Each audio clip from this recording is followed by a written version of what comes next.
Let's go. Hi guys, and welcome to the 8th episode of Dreamers and Doers, where I interview people who help create a better world. So today I'm here with Grant Trebilco, who created a charity called OneWave. So Grant, do you want to tell us what OneWave is about? For sure. Thanks for having me, Alex, and what's up, guys? I've never done this Facebook Live thing, so let's see how it goes. OneWave, it's a non-profit surf community. It's about raising awareness of mental health through saltwater therapy, surfing, and fluoro, and it's really getting as many people in the ocean as we can, because sometimes one wave is all it takes to get the froth back and get people smiling again. So we run weekly Fluoro Friday events where we dress up in ridiculous bright outfits and surf and share stories, to let people know they're not alone and that's okay not to be okay. Yeah, I have to say I started going there 2 months ago, and it's a really cool environment because you go in a community where you can be yourself really and open up in a non-judgemental environment. So, as I'm a bit working on, being more authentic and doing what drives you, and the thing was really interesting to come there every Friday. So what I'm interested in, Grant, is what's the story? Yeah, it's so Alex started coming down a month ago, so it's so good that he's come down and been part of the community. He's actually been down and shared his story. He brings tea down every week, and that's what OneWave's all about. It's a community, all ages. We have Cedric down there who's 82, comes down and reads motivational quotes each week. We've taught people how to surf, who are 8 years old, and so everyone's welcome. You don't have to be a surfer to be involved. We have an anti-bad vibe circle at the start and share stories to let people know they're not alone. And it started because there's too many people facing mental health challenges alone. We lose 8 people a day to suicide, and it's just such a dark thing that most of the time you can't see mental health issues. So everyone's fighting a battle you know nothing about, and it's really scary what you can hide behind a smile. And I was one of those people for years. I grew up as the happy kid, and I was for years, but then 6 years ago, got misdiagnosed with depression and put on antidepressants, and they actually sent me to the manic episode of bipolar and ended up in the mental health ward of Manly Hospital. And that's where my world come crashing down. I got diagnosed with bipolar. Thought people would think I was crazy, but what saved me when I got out was surfing and good people. I couldn't sit still on the couch because the anxiety was really bad, but I could sit in the ocean for hours. And one day I caught this one wave, and it was the first time I'd smiled in so long and actually felt it. I've surfed all my life, but this was different. This was the point where I was like, shit, I can beat this. It gave me hope, and that's what we want to do, to share this recipe of saltwater therapy. It's okay not to be okay. And me and my buddy Sammy thought maybe if we set up this non-profit called OneWave, we try and get as many people in the ocean as we can, as many people talking about mental health, maybe we could help, just one person. And then we started dressing up in ridiculous outfits 5 years ago at Bondi, and it's been 5 years of fluoro, so we haven't missed the Fluoro Friday in 5 years, and that's because it's not down to me and Sam. It's down to there's a lot of people out there that care, that want to make sure you don't have to go through mental health issues alone, and it's just one big community, based around the ocean, that are helping people get through a funk. I can remember seeing all these guys in fluoro. It's been 4 years I'm here. I was like, what are they doing? So it's definitely a good little tool. Definitely, that's the whole point. The fluoro, it makes people happy, but it makes an invisible issue visible. And if we were just running down in normal wetsuits, people wouldn't ask us why we were just going for a surf. But the ridiculous outfits, people ask why the hell you're dressed up, and that helps start conversations with complete strangers about mental health. So we got Genevieve saying, "Hey, Legends, Grant is such a good egg." Oh, you're a real good egg. We'll never tire of listening to him through Fridays changing lives, which... thanks so much. Who was that? Oh, Jen, you legend. Thank you. You're right back at you. So thank you. Thanks a lot. And so I'll go Daniel, why do you think so basically you started it because, it's getting a big problem in our societies. I feel there are more and more people getting stressed, getting anxieties, getting depressed, and it's still quite taboo. Yeah, still. People don't talk about it much. Still, I feel like the stigma's reduced a bit. 5 years ago, I don't really talk to any of my mates about depression, but now it's quite open. But I think, so awareness is starting to increase, but obviously we're still losing 8 people to suicide. That's, 2 years ago it was 6 people a day, and now we're losing 8 people a day to suicide. So there's still stigma there. And I think the big thing is it's invisible. You can't see it. When you break your arm, you get a cast. People, want to sign it. They ask you how long till you're going to be back surfing. You say 6 weeks. It's kind of how long it's going to take.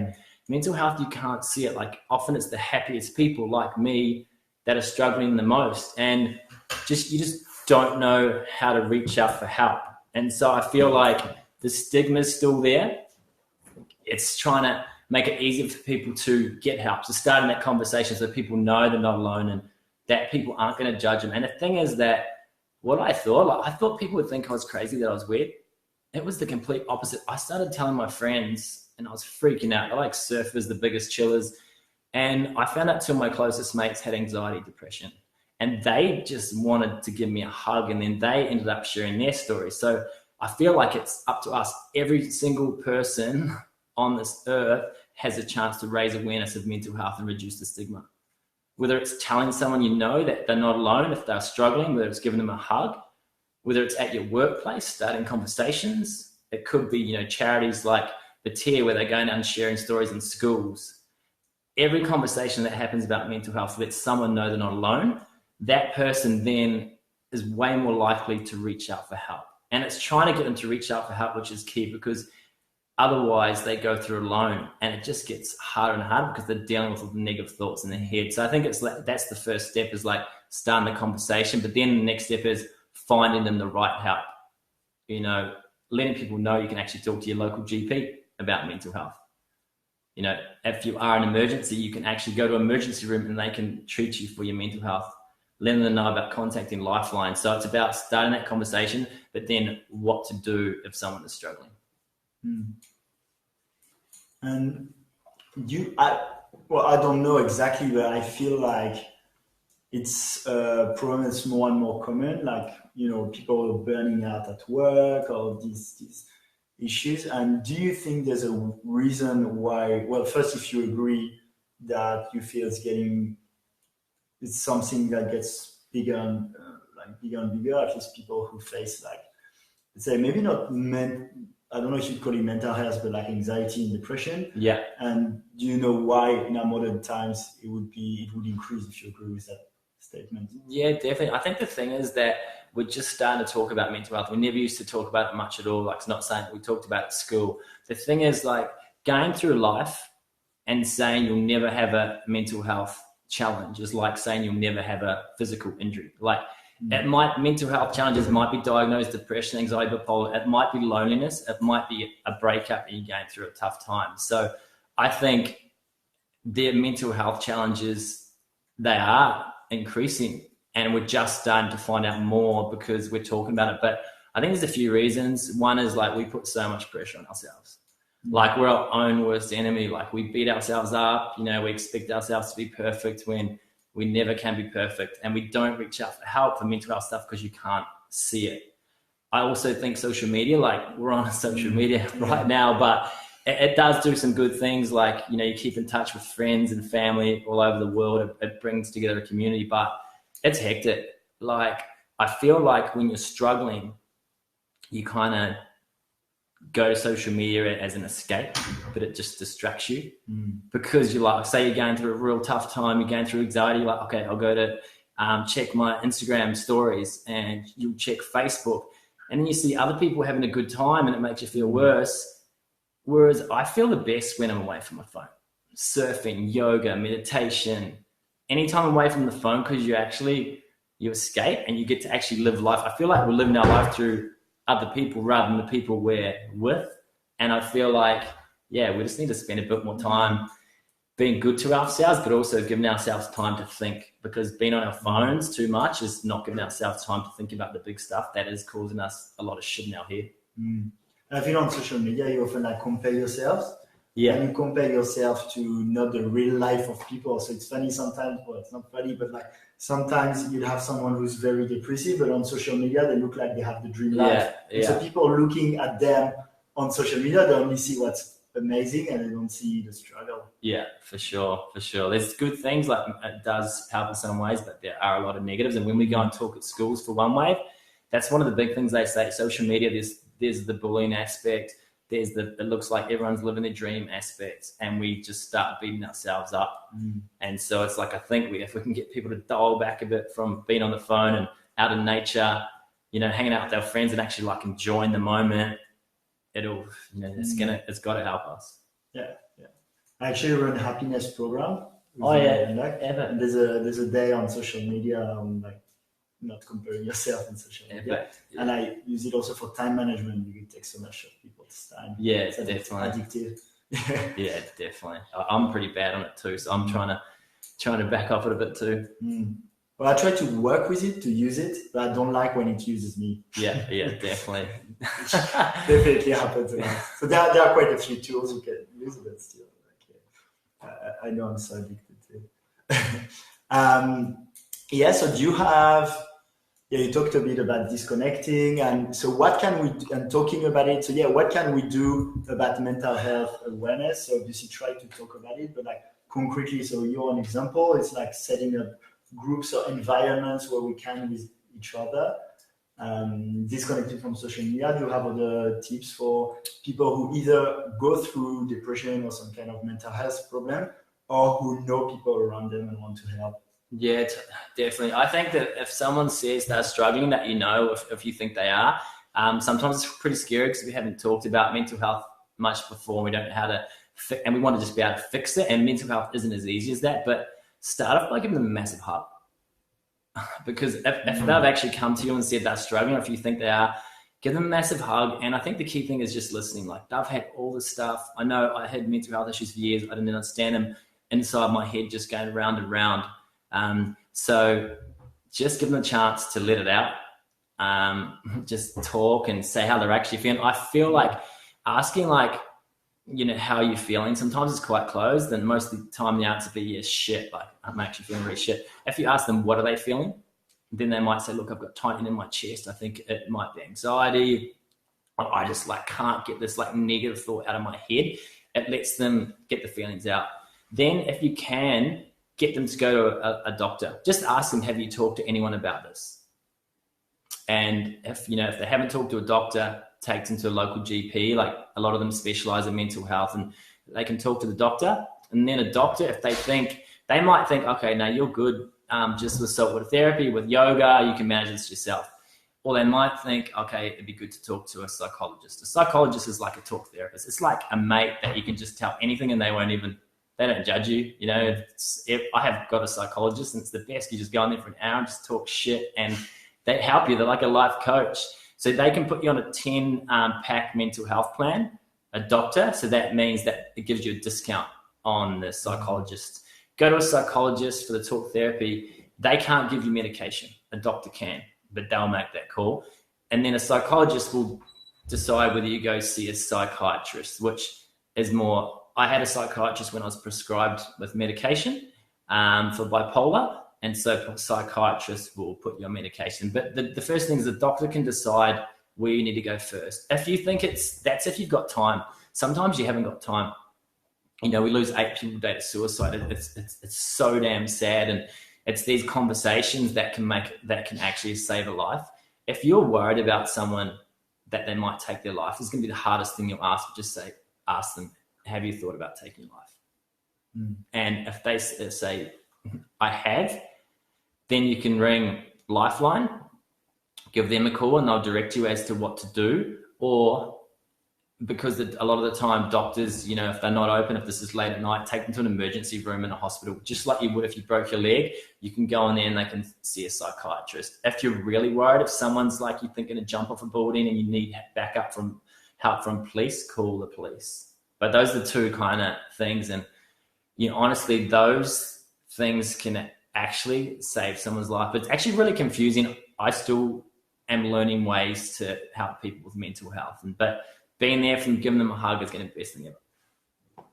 And just so that and a question, or what's your definition of mental health? So, because is it like, does it have to be like a chemical imbalance, or can it be anyone with anxiety? Like, is it something you get diagnosed and you get like medication for, or can it be any really state of mind?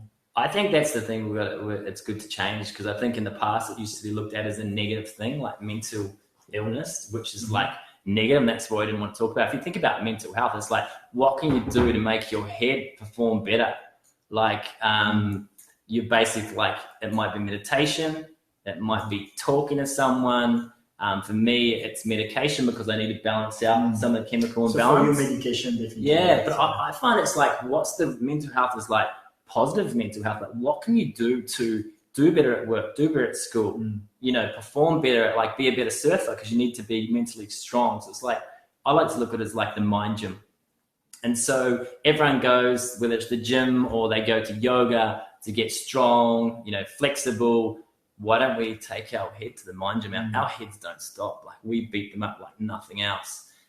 So yeah, do your meditation, you know, talk to someone about your problems, and let's make our mind strong. Because I feel like mental health is a whole spectrum.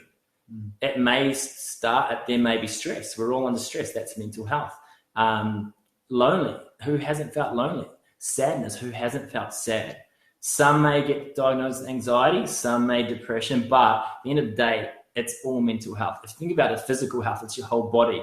We do everything we can to prevent injuries and look after our body. Why not do the same for our head? Yeah, it's like, I think it's kind of like mental health is not like you don't have it. It's like a spectrum. Like for example, for myself, like I never considered I had a mental health, so I never use medication, but definitely it's getting better now. I've been meditating quite a lot in the past 2 years, and but yeah, I used to have, and I still have, right, like anxieties or moments when I feel lonely or the things, and it's always good to talk about it. And I think, do you feel it's harder for men? Because I feel in manly environments, you don't, like, it's harder to be what you'd call vulnerable. Yeah, totally. I grew up playing rugby in New Zealand, and it was kind of like, you didn't really complain unless you broke something, you know, like, it was kind of like, harden up, bro, like, you know, it'll be sweet. So I think being a guy, there is, because we are kind of like that much, I think we should just be able to get over it because you can't see it. But I think for girls it's hard as well, like for everyone. Like, mental health doesn't discriminate, you know, whether you're an actor, you know, a surfer, a singer, an accountant. Like, we all struggle with our mental health, but we all want to pretend that we're sweet because you can't see it. So it's really hard to, you know, it's really hard to work out how to get better, and also who needs help. Tani has a question. So hey, Tani, thanks for your question. Hope it's not too hard, just easy ones, eh? How would you recommend creating awareness for mental health, breaking the taboo on the work floor? Workflow. Question. Thanks, Tani. Yeah, I'd love to get your ideas on this. I think work is a place where we spend, you know, pretty much most of our day there. And it's a place that's really hard. You sit beside someone at work, and you probably sit beside them for 2 years. You don't actually really know what's going on in their life. We run, it can be different for each workplace. We run fluoro, so we run OneWave corporate programs. We go into the office and we get them to all dress up in fluoro, or we actually just take Hawaiian lays in there. We share the OneWave story and get someone sharing their story about mental health, and then we break into groups after that and get them talking about how they free the funk. And we've had people open up to their workmates that they've never told them before about their mental health problems, just because it was a bit more lighthearted, like having the Hawaiian lays and breaking out in groups. So you could take that recipe to any workplace. You know, we try and do meditation at the end as well. So I think it's kind of like, what are you passionate about that you could take to your workplace to raise awareness of mental health? Is it to run a yoga class once a week, and at the start of the class share your inspiration behind it, why you so passionate about raising awareness of mental health? Is it a walk at lunchtime outside? I think the key part is getting some exercise in there, making it fun, but also letting people know it's okay not to be okay. So create this tribe at work or at school where people, when they come down and talk to that group, they know they can just be themselves. Like, I think when you walk in the office every day, you put on this front, like, yeah, I have to pretend that I've got this, everything's sweet, when you don't. And I think if you can start something at work, that's kind of how we see OneWave. When you come down on Friday, everyone's dressed in fluoro. It's not judgmental at all. You can actually say how you're really feeling. create that kind of community at your work. And I think, you build a really, really strong community at work that will, not only help each other get through a funk, but it makes things easier at work to actually do your job and do better. So guys, keep asking your questions. Otherwise, I'll have a last one, but go for it.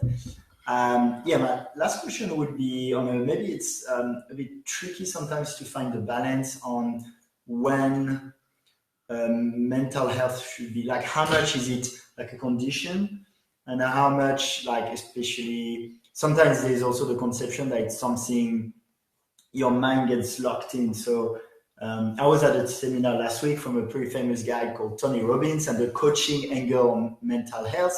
So it's often that it's more like traumas from your childhood or like these things, and that you find so often you find for example in depression you'd meet some of the human needs that would be certainty and significance. So let's say when you're depressed for a long time, being depressed becomes part of your identity, and so there's a bit that debate about, for example, if you're depressed, so some people smash a bit antidepressant, saying it's not an answer. And some people say, well, there's a chemical imbalance, so it helps actually change that chemical imbalance. So let's say, how would you see, like, do you think can be a bit of both, or how would you see like how we should treat that chemical imbalance, or sometimes how it's actually people get also in victim modes sometimes. So do you? What's your view on it? I think the thing is everyone's different, and sometimes there's this thing people say, like, you've got no reason to be sad. There's people living in poor countries, and the thing is like that's kind of like saying you can't be happy because there's people that are more happy than you. So I think the thing is, like, everyone has their struggles, and don't ever feel like your struggle isn't big enough to get help. But it's like the thing is with being a chemical imbalance and then other characteristics influencing your mental health, I think everyone's different. Like, everyone's super different. But for me, having bipolar, and my dad has it as well, there's a chemical part that I need to take medication for. But there's also the other part that, I got diagnosed with perfectionism first, which is more around, how to control the thoughts in my head and not being so hard on myself. So I work on that still every day, and that's why I try and do meditation, which I always forget to do, but I should. That there's things I can do, like surfing, meditation, to keep my thoughts positive. And there's other things that I have to do to look after that chemical imbalance of having bipolar. So some people don't have to deal with having bipolar or anxiety, depression. It's more looking after how they think, which meditation helps a lot for. So I think the thing is, like, the best person to speak to about that would be a doctor or your psychologist. But because it's hard, because sometimes I feel like a depressive person, some people might need antidepressant, and for some people it might be an excuse to confirm the identity they create also out of it. But I think the thing is everyone's different on that, and it's like mental health is such a complex thing, and so the best people to speak to about that would be the mental health professionals, and it's work it out. I mean, I would love not to be on medication, but I know that I need that to kind of keep me in the middle with bipolar, like to keep me balanced. So that makes sense. So if you have questions, we're gonna finish in like two minutes. But just to finish, what's next for you on OneWave? Yes, OneWave. It started in Bondi 5 years ago, running the Fluoro Fridays, and we've been lucky enough to have around 150 beaches in 25 countries that have run a Fluoro Friday event. So 25 countries? Yeah, they've run like at least one Fluoro Friday. And so what we're trying to do is say to anyone, anywhere in the world, if they want to start a Fluoro Friday, all it takes is dressing up in some bright outfits, going surfing and sharing stories with your mate. And then if we can, we get people to do free yoga at those sessions as well. So we're trying to get as many beaches around the world doing those. And then we've just launched a school program and a university program where we go and get them dressed in fluoro and get them talking about mental health So we're just trying to get more universities and schools, because if we can get people talking about it when they're young, then hopefully we can prevent it, because prevention is key for mental health. So yeah, we'd love to see you down at Bondi every Friday morning at 6:30 a.m. or all the beaches are on the OneWave is All It Takes website. Actually, we have a last question from Genevieve. Jen, what do you got? Can you share a story about a time that a friend stepped up and really supported you? I think we can all benefit from hearing how to be a great friend in challenging times. So yeah, do you have a personal story? Yeah, it's my family. Like, I was in hospital got diagnosed with bipolar and went through a pretty hectic week and ended up in the mental health ward. And my family flew over from New Zealand, and they came in. They're like, the mental health wards they're hectic. Like, no one wants to go in there, but they were in there like every day, and the food was so bad, and they would just bring me like burgers every day. I'd be asking them for burgers every day, and they would be there and then no matter what, and they looked after me and until I got better to like well enough to go out. And then I moved home to New Zealand and I surfed with Dad all day and my brothers. And then when I wasn't surfing, I struggled because like I was still super embarrassed about what happened. And my mum, I just walked with my mum and she'd be taking me to all these different doctors to try and get help. So I think the thing for me, it was my family. And I've had so many friends that have helped me as well. But I think the big thing I can think is they were just there for me no matter what. And they didn't have to say anything. It was just like, give me the chance to talk and not feel judged. And yeah, they were the ones, they saved my life, honestly. And my dad has bipolar. So hearing him share his story, and I never understood he had bipolar, which is crazy, made me feel like it was okay. I was like, oh, my dad's such a legend, like the happiest dude. If he's got it, then maybe, it's okay if I've got it. So I feel like being there for people, but also sharing your story if you have gone through a mental health challenge as well, makes you feel not alone. So thanks, Ron. Thanks, Daddy. Just be a good egg. Yeah. Be a good egg. Yeah, thanks. Well, you are. Apparently, that's what Genevieve was saying. And yeah, thanks, Tani, for sharing the love too. Do you want to add anything? No, I think that's me. Thanks for having me, bro. Yeah, thanks. I was super good to be. Yeah, I always love being in communities where people are loving and caring and yeah, just being nice to each other. Something more new for me than I guess it is for you. But like I was last week at that seminar, A Date with Destiny, where also like people will hug and they're all nice, and it's just like it just makes me think. It's just if you change the whole mentality, like when you're in Paris, everyone's like angry in the metro, and if you take a switch, you live in a completely different world of really really nice and kind people. So thanks for. Thanks you, brother. Thanks for having me. That and being a leader of this. Thanks, guys, for the question. Thanks, participating. Yeah, these are all good. Hugs to. Oh, Danny. Yeah, can I ask one more? Go for it, Danny. Oh yeah. Of course. I hope this is not a hard one to finish on. Yeah. Pressure's on. Yeah, Tani can ask tough questions sometimes. So. Oh yeah. Be prepared. I think she's typing. Oh, she's typing. Yeah.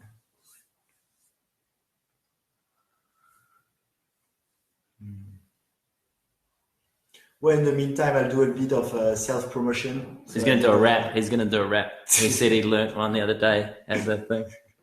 So I did a happiness program, which is actually I could send it to you. I'd love to know what you think about it. But it's basically about, so it starts with, accepting negative feelings, not being too hard on yourself. Yeah. Doing little exercises like gratitude, sharing that gratitude. I can't remember all of them, but still accepting negative feelings. But then we have a bias, created by evolution. Is that's a survival instinct. We focus on the negative, on things that are stressful. Yeah. And things like gratitude, they help for actually overcoming that bias, which is the negativity bias. So it's not about being positive blindly and be like everything's good, because that puts pressure and that's when it doesn't work. but simply realizing that we're alive, that we, especially when we're in Bondi, that we have a good life, and just overcoming that negativity bias is pretty good one. So Danny, you you asked, can I ask one more? Is it, are you? Yeah. Let's wait 10 seconds. Where's your rap? I thought you can do that rap. That rap? The rap, you're going to sing like rap song. Yeah. Well, sorry. That's going to be for another one. Yeah. Oh, yeah. Okay. Good question. Mental health recovery can be a long process, and lots of people underestimate how long the struggle can be. Yeah. How can you manage expectations of friends and coworkers? That's a tough question. Yeah, that's so for example, when I first got diagnosed with depression, I was working for a tequila company, come back from a trip in Mexico, and had a chat with my boss, and she gave me a month off. She was so understanding. And but we decided together that we'd tell the team at work that I had giardia instead of saying I had mental health issues. This was 5 years ago, so this was a stigma. Which is crazy. We couldn't actually say that I actually had depression, so I actually had to, lie, which made it so much harder when I came back because I had to pretend that I had giardia. I think in terms of managing expectations, just be open about when you're struggling. When I talked to my first boss, she was so understanding because she had some, family that had been through some mental health challenges. I think if you can be open, whether it's your workplace, whether it's your partner, whether it's your friends, tell them what you've been through. You'll be surprised at how many people have been through something similar. So many of people I had no idea were struggling. When I opened up about my story, they were struggling as well. So be open, and if you need to tell them that you need an hour off a week to go see a psychologist or psychiatrist, tell them that. They'll appreciate it. Because at the end of the day, whether they're a manager, a friend, they want you to be happy, and their job as a manager is to look after you. And if your health's good, you're performing good at work. So I think just be open, whatever the doctor or psychologist is telling you in terms of how long it will take to get better, just be open with that. I took 6 months off work after being diagnosed with bipolar, and I needed to. I'd been just pushing it with work and partying, and, and that was so hard to do, but it's the best 6 months because, it helped me kind of understand what it's like to have bipolar and how to live with it. And I'm still learning, but yeah, I think the best they can do is just be honest. As hard as that feels, people, they'll look after you. Mm-hmm. Or if they're not a good person, and you shouldn't be working with them. Yeah, I think one last thing also, with your friends in general, especially when you're in an environment where people repress more their emotion, like a rugby club or this kind of environment. But I think works is to be kind of vulnerable yourself, to do that first step of opening up, especially when you're face to face with a friend. Usually they're completely what you build, I have no struggle, etc. If you start being vulnerable, the person in front of you is going to tell you also about the struggle, and that's gonna connect you. Definitely. That's what I feel. Definitely. You build better friendship with vulnerability and not pretending everything's better. Yeah, man, totally agree. I feel like if you tell your boss or a workmate, you often found they say 1 in 5 people are affected by mental health issues, but that's only the people we know about. So there's a good chance that they know someone or they're going through it themselves. So they'll totally understand, and they'll appreciate it because you'll be able to chat about it, each day it's normal, which it is, I'll end up with a big hug. Yeah. You can't beat hugs. Guys, thanks so much. We're going to end the live now. Thanks again, Grant. And thanks, see you bro. on Friday. Yeah. For a little session and a little surf.